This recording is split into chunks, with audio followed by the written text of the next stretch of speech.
Acidente vascular cerebral. Esse trabalho sobre o acidente vascular cerebral, ele foi idealizado para a apresentação do TDR2 da matéria de farmacoterapia aplicada geral, ministrada pela professora doutora Isabela Reis. Possui como objetivo esclarecer possíveis dúvidas sobre o AVC. Deste modo, as informações aqui expostas têm por objetivo informar a sociedade sobre os seus riscos e formas de como evitar a doença.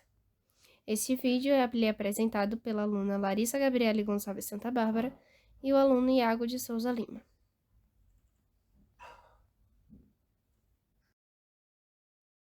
O que é o acidente vascular cerebral?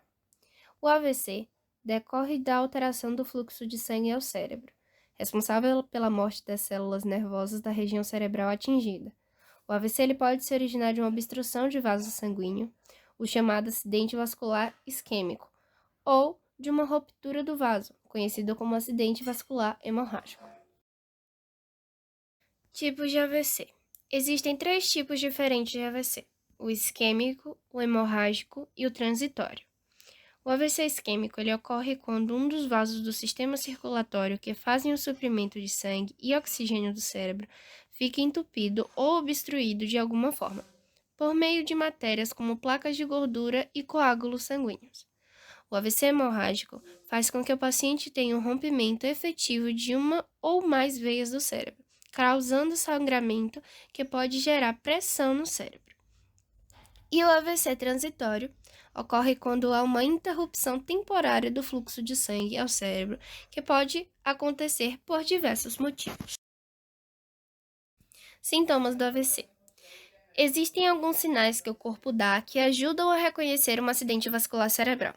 Os principais sintomas de alerta para qualquer tipo de AVC são fraqueza ou formigamento da face, no braço ou na perna, especialmente se for de um lado só do corpo.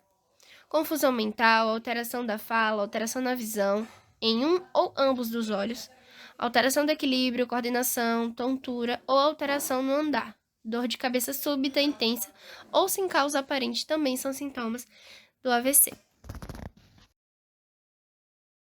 O diagnóstico do AVC é feito por meio de exames de imagem que permitem identificar a área do cérebro afetada e o tipo de derrame cerebral. Tomografia computadorizada de crânio é o método de imagem mais utilizado para avaliação inicial do AVC isquêmico agudo.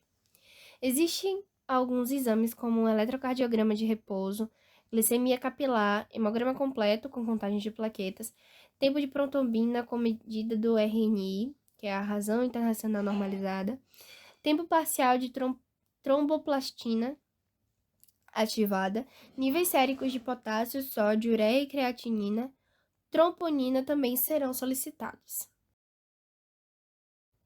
Os episódios de AVC e o histórico familiar de AVC têm sido descrito desde o segundo milênio a.C.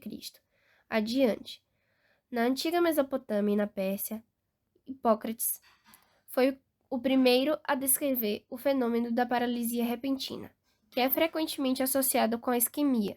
O AVC isquêmico é causado por uma obstrução súbita do fluxo arterial encefálico, enquanto que o AVC hemorrágico é consequência de uma ruptura de estruturas vasculares cerebrais. O tratamento do AVC depende do tipo de AVC e da gravidade dos sintomas. O AVC isquêmico pode ser tratado com trombolíticos, medicamentos capazes de dissolver os trombos que estão obstruindo a circulação cerebral. O tratamento só é efetivo se for iniciado dentro de 4 a 5 horas após o aparecimento dos primeiros sintomas. Para o acidente vascular isquêmico, o tratamento imediato visa restabelecer o fluxo sanguíneo no cérebro. Isso geralmente é feito com o uso de medicamentos trombolíticos que dissolvem o coágulo sanguíneo responsável pela obstrução.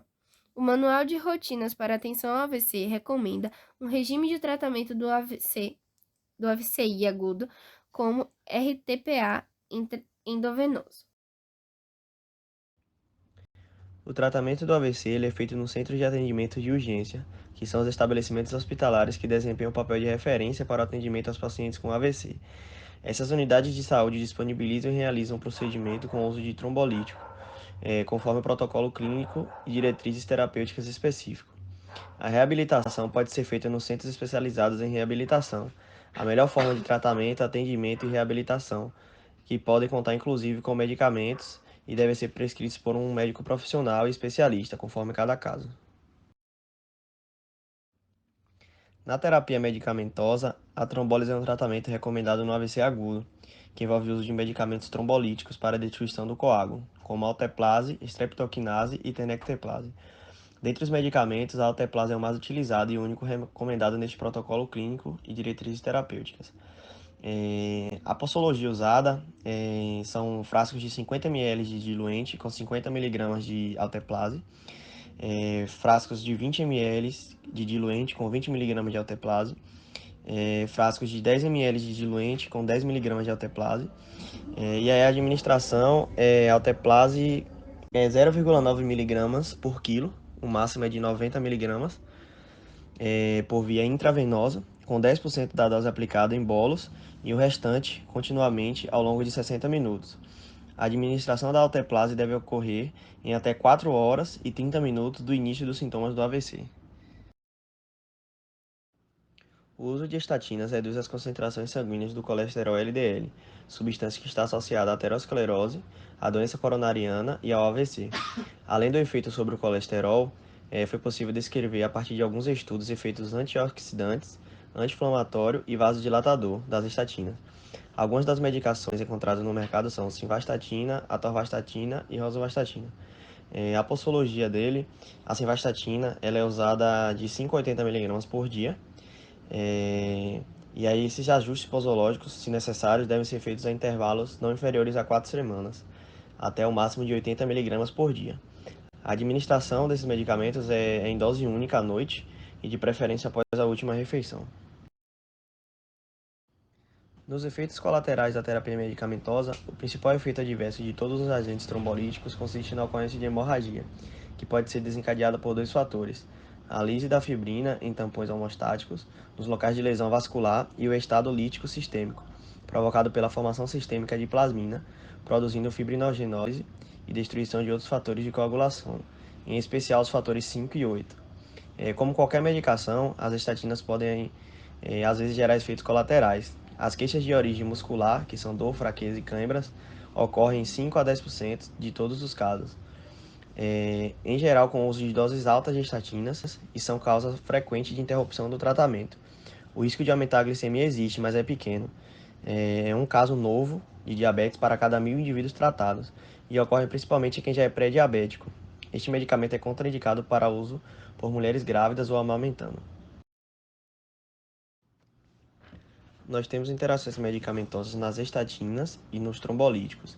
Nas estatinas, o uso de simvastatina concomitante com intrazol, etoconazol, eritromicina, claritromicina, inibidores da protease do HIV ou nefazaldona devem ser evitados, pois podem causar miopia quando administradas. Já nos trombolíticos, a alteplase possui interação medicamentosa com a protinina, inibidora da tripsina e das enzimas pancreáticas, a qual tem efeito inibidor dependendo da dose sobre os trombolíticos de forma geral, pois aumentam a chance de ter hemorragia.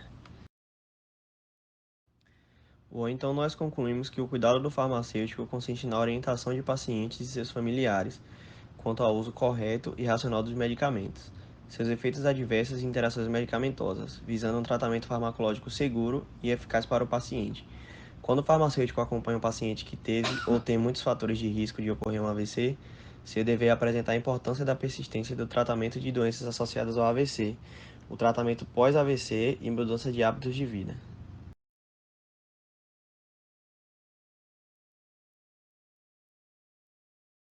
Chegamos ao fim da nossa apresentação. Espero que tenha gostado e até a próxima!